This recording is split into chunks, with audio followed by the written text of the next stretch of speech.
అన్వర్, అయ్యా 100 మంది పనివాళ్లను ఒక బుల్డోజర్ను ఆలయం దగ్గర తీసుకురా. దాన్ని పడగొట్టించాలి. ఒరే రావుడు, అబ్బాయి పెళ్ళయ్యేంత వరకు ఆగమన్నారు, అంగీకరించాను. ఇప్పటికి ఆగే ప్రసక్తి లేదు. దేవుడి జోడికెళ్తే మహాపాపం రా. దేవుడా? వాడి పేరేంటి? శివుడు. మరి బ్రహ్మ, విష్ణువు, రాముడు, కృష్ణుడు, వినాయకుడు, సుబ్రహ్మణ్యం, లక్ష్మి, సరస్వతి, పార్వతి వాళ్ళు దేవుళ్లే. అల్లా, క్రీస్తు వాళ్ళు దేవుళ్లే. వీళ్ళల్లో ఎవడు గొప్పవాడు? వాళ్ళ నమ్మకాలను బట్టి వాళ్ళ దేవుడినే గొప్పవాడు అనుకుంటారు. అని సరిపెట్టుకోవడం లేదు. మా దేవుడు గొప్ప, మా మతం గొప్ప అని ఒకరినొకరు నరుక్కుని చూస్తున్నారు. నిజంగా దేవుడనే వాడుంటే కొంతమందికి ఎందుకు అన్నం దొరకడం లేదు? కొంతమంది చిన్న వయసులోనే విధవరాళ్ళు ఎందుకు అవుతున్నారు? కొంతమంది పశ్చిమలోనే తల్లిదండ్రులు ఎందుకు పోగొట్టుకుంటున్నారు? అది వాళ్ళ కర్మ. కర్మ అంటే పూర్వజన్మలో చేసుకున్న పాపం. ఆ పాపం నుంచి నీ దేవుడు కూడా వాళ్ళని రక్షించలేడా? రక్షించలేడు. అటువంటప్పుడు నీ దేవుడికి పూజలు ఎందుకు చెయ్యాలిరా? కన్న బిడ్డల్ని సరిగా చూడలేని వాడు తండ్రి కాదు, అందరికీ అన్నం పెట్టలేని వాడు దేవుడు కాదు. వెంకన్న, నువ్వు సద్బ్రాహ్మణుడివి. వేదాలు చదివావు, ఉపనిషత్తులు చదివావు, పురాణాలు చదివావు. నేను ఏమీ చదువుకోలేదు. అసలు దేవుడి ఆకారం ఎలా ఉంటుందో చెప్పు. ఆయనకు ఆకారం లేదు, నిరాకారుడు. అటువంటప్పుడు గుడులెందుకు, గోపురాలెందుకు, వాటిలో విగ్రహాలెందుకురా?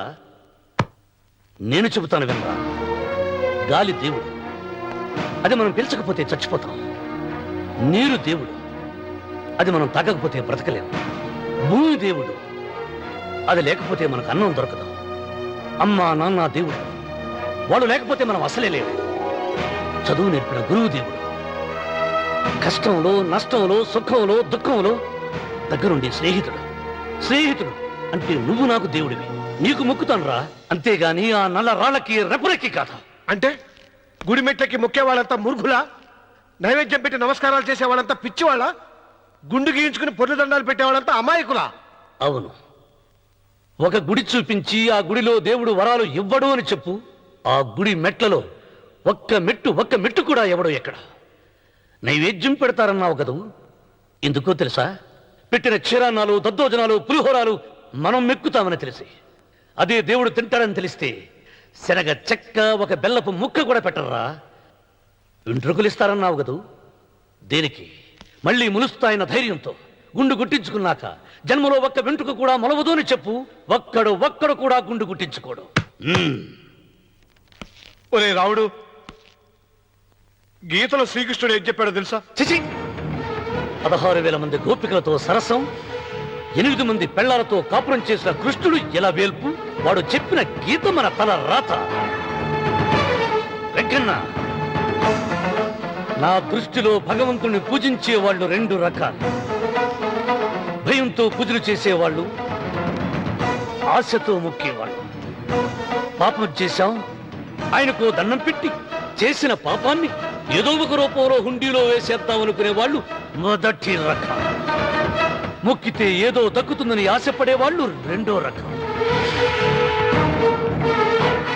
నా భూమి నేను సొంతం చేసుకున్నాను కాబట్టి అది పాపం కాదా?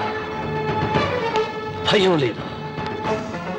ఏదో అయిపోవాలనే ఆశ, తపన నాకు లేదా? ఈ రామన్న చౌదరి నిన్న జరిగింది మర్చిపోడు, నేడు జరగాల్సింది వాయిదా వేయడు, రేపటి గురించి ఆలోచించడు. వాస్తుపురుషదేవతాభ్యో నమః. ధ్యాయామి, ధ్యానం సమర్పయామి, ఆవాహయామి,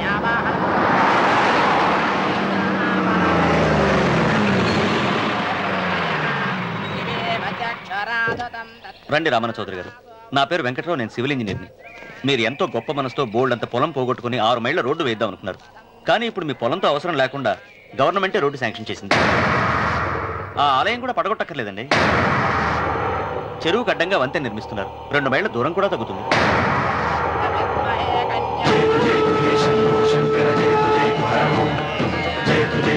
పాట వేయించడానికి నువ్వే వడివిరా, భగవంతుడే వేయిస్తాడు. అమ్మవారి ఆలయాన్ని నువ్వు తాకలేవు. పూలు వేయండి రామన్న గారు. ఆయన ఎవరు? జటాధారి స్వాముల వారు. నీకు తల్లిదండ్రులు ఉన్నారా? లేరు, చనిపోయారు. ఫోటో ఉందా? ఉంది.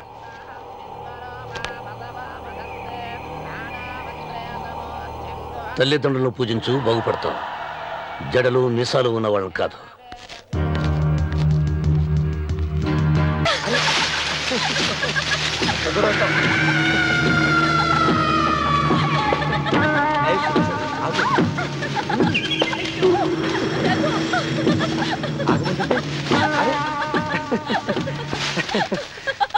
అయ్యో రఘు, నా మాట విను. ఏంటి సులోచన ఇది? ఎన్నాళ్ళలో ముట్టుకోకుండా బ్రహ్మచారిలో ఉండమంటావు? అది కాదు రఘు, నా మాట విను. ఏంటి కాదు? ఇంతకీ మన ప్రేమ విషయం మీ నాయనంతో చెప్పావు లేదా? లేదు. చెప్పవు. నీ వల్ల కాదు. నేనే మా నాన్నతో మన ప్రేమ సంగతి వద్దు చెప్పేస్తాను. రఘు, ఏమొద్దు? చెప్పేది విను. నేను చెప్పేస్తాను. రఘు, వెళ్ళొద్దు. నువ్వు రఘు, ఊరుకో. ఒక్క మాట. నేను చెప్పేస్తాను. రఘు, ఆగు రఘు. రఘు, నా మాట విను.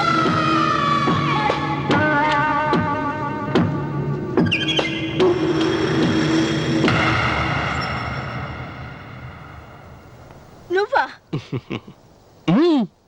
నేనే. ఎందుకొచ్చావు? నువ్వు మా నాన్నని చెప్పిన రాక్షసుడివి అంటావు. వెంటనే వెళ్ళకపోతే నిన్ను చంపేస్తాను అంటావు కదమ్మా?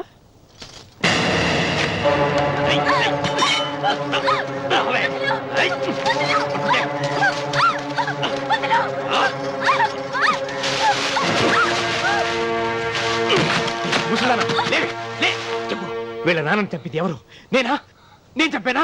నిజం చెప్పు, చెప్పు. ఎవరు చంపారు? ఎవరు చంపారు? చెప్పు.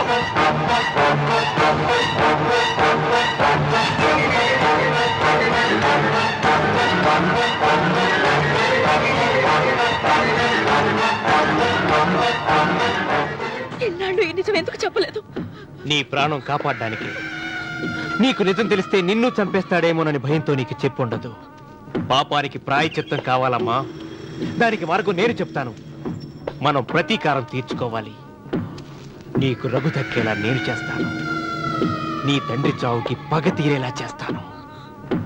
ఆలోచించు.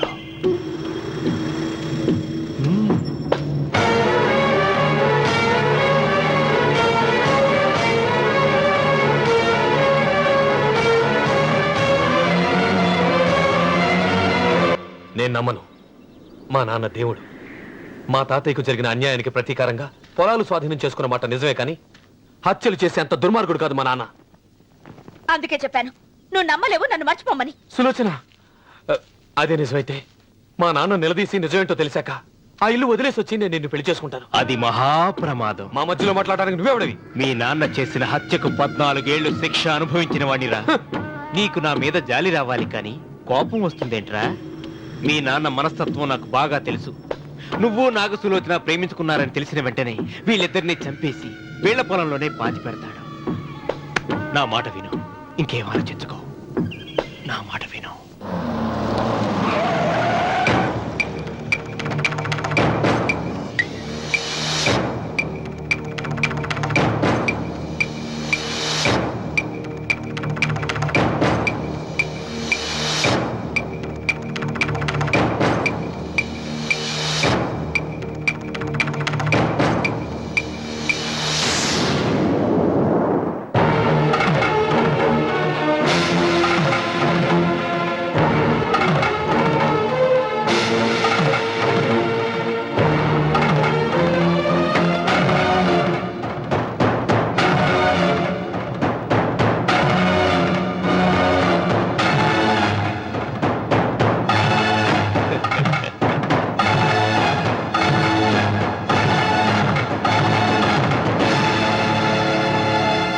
అన్నయ్య నమస్కారం.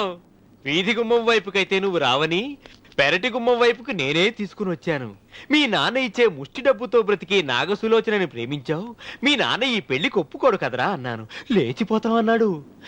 లేచిపోతే మీ నాన్న పరువు ఏమవుతుందని నేనే దగ్గరుండి ఈ పెళ్లి తెరిపించానన్నయ్య. వాళ్ళ నాన్నను చంపిన పాపానికి ఈ మాత్రం పుణ్యం చేయాలి కదా. వాళ్ళ నాన్నని ఎవరు ఎక్కడ ఎలా చంపారన్నది నేను ఎవ్వరితో చెప్పలేదు. నీ బాధ నాకు అర్థమైంది అన్నయ్య, నీ బాధ నాకు అర్థమైంది. రేయ్, ఏంట్రా అలా చూస్తూ నిలబడ్డారు? వచ్చి కాళ్ళ మీద పడి ఆశీర్వాదం తీసుకోండి.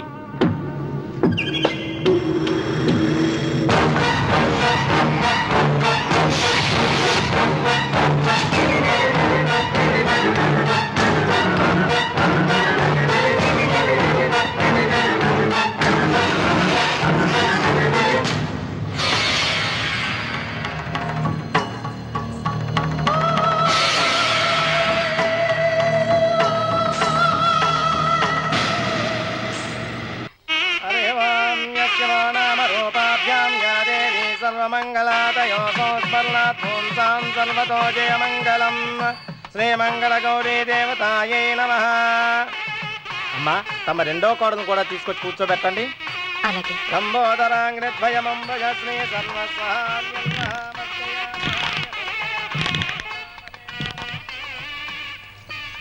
ఏంటమ్మా ఇంకా అలాగే ఉన్నావు? నువ్వు ఈ పూజకి ఏర్పాటు చేయమంటేనేగా మీ మామగారికి ఇష్టం లేకపోయినా ఒప్పించాను. అందరూ వచ్చేసారు. చీర మార్చుకుంటా. నాకున్న చీరల్లో ఇదే మంచిది. నా దగ్గర పట్టు చీరను తీసుకో. మీరు కట్టి విడిచిందా?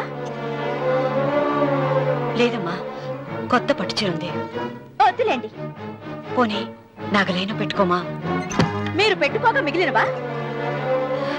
కాదమ్మా, నా దగ్గర 7 వారాల నగలున్నాయి. దేవుళ్ళకి కావాల్సింది చీరలు నగలు కాదు, భక్తి. వస్తున్నాను, పదండి.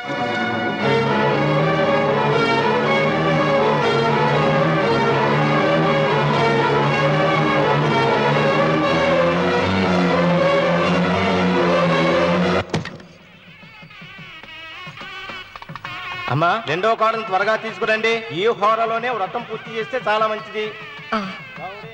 రఘు ఇట్రా. ఏంటమ్మా?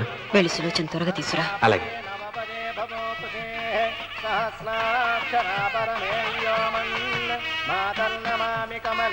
ఏముంది? రానుందమ్మా. ఎందుకని? ఎందుకని ఇంతమందిని అడుగుతున్నారా? ఈ వ్రతం పెట్టింది ఎందుకు? నా పెద్ద కోడలు కోటీశ్వరరాలు, అందుకే 25,000 రూపాయల పట్టు చీర కట్టుకుని 10 లక్షల రూపాయల బంగారం ఒంటి మీద వేసుకుందని గొప్పగా చూపించి నా రెండో కోడలు ఏమీ లేదన్న నమ్మడానికి కదా. మాట్లాడక. అమ్మా, నీ కొత్త పట్టు చీర నగలు తనకివ్వమ్మా. ఇస్తానన్నాను రా, తానే వద్దంది. అయ్యో అయ్యో అయ్యో, ఎంత అబద్ధం! ఇస్తానన్నారా? మీరు ఇస్తానన్నారా? చూసారా చూసారా ఎంత అబద్ధం ఆడుతున్నారు? నీ మొహానికి ఈ నేత చీర వస్తున్నారు చాలే అన్నదు. నాగసులు వచ్చిన మీరు అలా అన్నారని ఈ ఇంటి మూలంగా చచ్చిపోయిన మా నాన్న మీద ఒట్టేసి చెప్తున్నారు. మీరు మీ ఆయన మీద ఒట్టేసి చెప్పండి. నేను మా ఆయన మీద ఒట్టేసి చెప్తున్నాను. ముత్తైదువులను పిలిపించింది పసుపు కుంకుమలు గాజులు ఇచ్చి పంపటానికి గాని, ఈ ఇంటి 4 గోడల మధ్య జరిగిన దానికి సాక్ష్యాలు రుజువులు ఇప్పించి పంపటానికి కాదు. నాగసులోచన, ఈ ఇంటికి 2 సింహద్వారాలున్నాయి. దేవుడిని ప్రేమించే వాళ్లకు ఒక గుమ్మం, దేవుడిని ద్వేషించే వాళ్లకు 2వ గుమ్మం. నీ ఇష్టం వచ్చిన గుమ్మం వైపు నువ్వు వెళ్ళవచ్చు.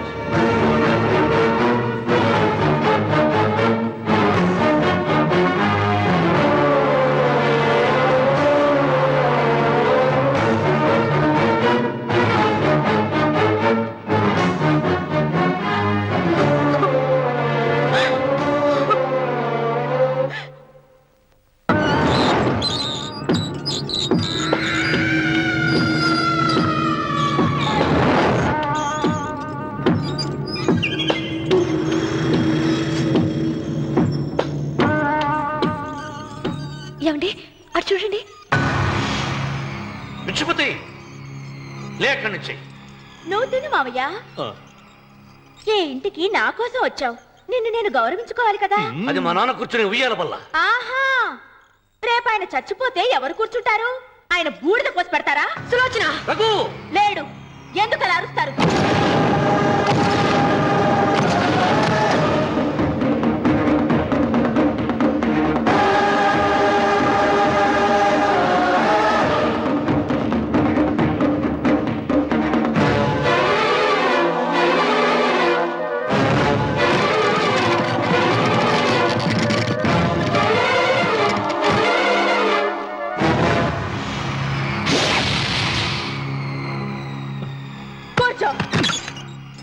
నువ్వు ఈ ఉయ్యాల బల్ల నుంచి లేచావంటే నన్ను చంపుకు తిన్నట్టే. అన్వర్,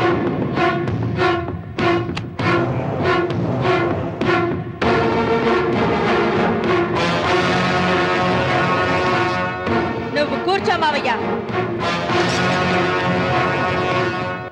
సులోచన, బుద్ధి లేకుండా ప్రవర్తించకు. వేప చెట్టుకు పాలు పోసి పెంచినా అది చేదుగానే ఉంటుంది, కానీ తీయగా మారదని ఆయన ఎన్నిసార్లు చెప్పినా ఆయన మాట వినకుండా నీ అడుగులకు మడుగులెత్తాను. ఆయన ఎవరనుకుంటున్నావు? ఈ ఇంటికి పెద్ద. దేనిలో పెద్దండి? హత్యలు చేయడంలోనా? పక్కవాడ పొలాలు ఆక్రమించుకోవడంలోనా? వీధిలోకి వెళ్లి పసిబిడ్డని అడిగినా చెప్తాడు ఆయన ఎంతటి నీచుడో హంతకుడోనని.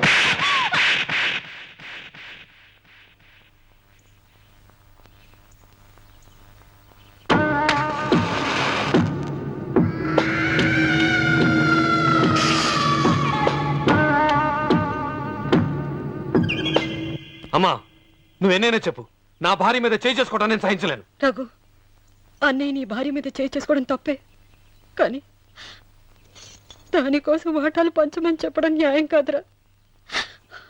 నాన్న అన్నయ్యని కూడా తన వాటా తీసుకుని వెళ్ళిపోమంటున్నారు. కావాలంటే నేను నీ భార్య కాళ్ళు పట్టుకుని క్షమాపణ చెప్తానురా. అమ్మమ్మమ్మమ్మమ్మమ్మమ్మమ్మమ్మ, నేను 100 సార్లు మీ కాళ్ళు పట్టుకుంటాను. మా బతికేదో మమ్మల్ని బతకనివ్వండి. ఏంటి నించున్నారు? రండి, అక్కడ ఎదురు చూస్తున్నారు. చేసిందంత చేసి కాళ్ళు పట్టుకుంటుందట మహాతల్లి. నీ కన్నీళ్లకు రాళ్ళు కరుగుతాయి గాని కన్నవాళ్ళు కరగరు సీత. సీత, వాళ్ళు చిన్నపిల్లలుగా ఉండేటప్పుడు ఎంత సంతోషంగా ఉండేవాళ్ళం. వాళ్ళు పెరుగుతుంటే ఆ సంతోషం తరిగిపోతూ ఉంటుంది. వాళ్ళు మన భుజం దాటి పెరిగాక ఇక గడప దాటి ఎప్పుడు వెళ్ళిపోతారా అని ఎదురు చూడటమే మన పని.